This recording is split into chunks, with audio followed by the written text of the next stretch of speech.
Quite timely, in fact, given all the news we had over the weekend. Let me get your first reaction, sir, to all the news out of Washington. Well, this is a devastating blow for all those people who, for the last 2 years, have been going on and on about collusion between the Trump campaign and the Russian government in the 2016 election. They pinned their hopes on Robert Mueller. They gave him almost a godlike significance. They portrayed him as a kind of deus ex machina on Saturday Night Live.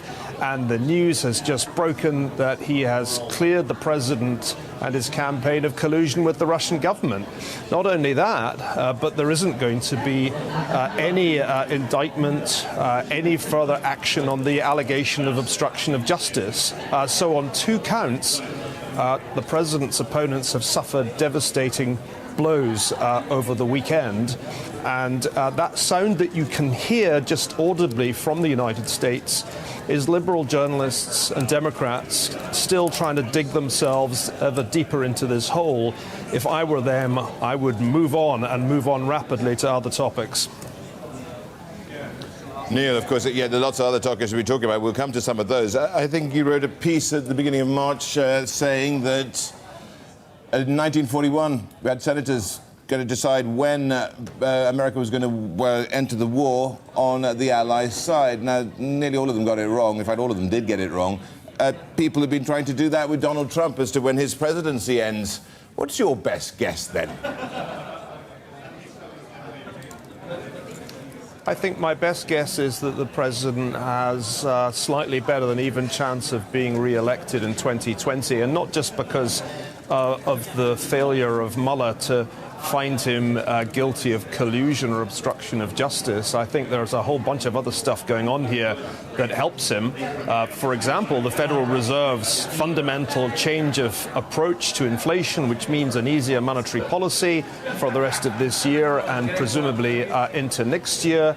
And the fact that the Democratic Party seems to have lurched to the left under the influence of such left-wing firebrands as Alexandria Ocasio-Cortez. I think the more the word socialism does the rounds in the mainstream media and on the Democratic campaign trail, the worse for whoever is the Democratic candidate in 2020. So I'd say that the president's chances of re-election have gone up quite considerably in the last couple of months, and not just because of the Mueller report. That's not to say it's a slam dunk. There's a huge amount that could go wrong for him.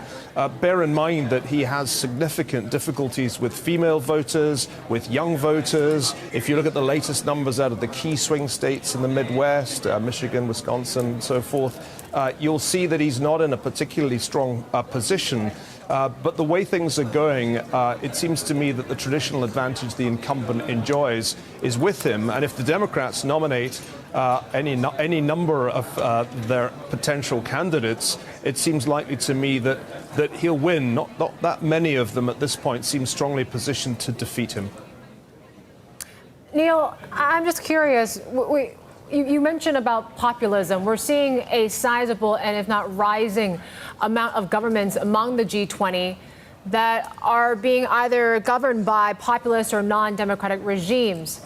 We have a chart that kind of shows us for a lot of viewers to look at this, but how can we attribute, or should we be attributing this global growth picture here to bad policies and the fact that the policies that have been triggered by populists out there is leading to global growth to slow down now? Well, I think it was predictable after the financial crisis, but that's now 10 years ago, that there would be a populist backlash. In fact, I remember predicting it in early 2009. And the point that I made then was that populism comes in 2 flavors, the left and the right. And generally, it's right-wing populists who do better after financial crises. But if the right-wing populists fail to deliver, then what often happens is that the pendulum then swings to the left-wing populists. And we've seen a bit of that in both Europe and North America recently. I think what's very interesting about what's happened on the Democratic Party side has been this swing to the left on a variety of issues: universal health care, the Green New Deal, higher taxes on higher income earners, and so forth. So the pendulum is capable of swinging to the left. But I think if populists deliver, And I think President Trump, from the vantage point of his supporters, is delivering on their key issues, and that is economic growth, creation of jobs, restriction of immigration, and this is crucial, tough negotiations on trade. Then it seems to me that the populists of the right have a reasonable chance of continued success. It's only when populists fail to deliver that the pendulum really swings to the other side.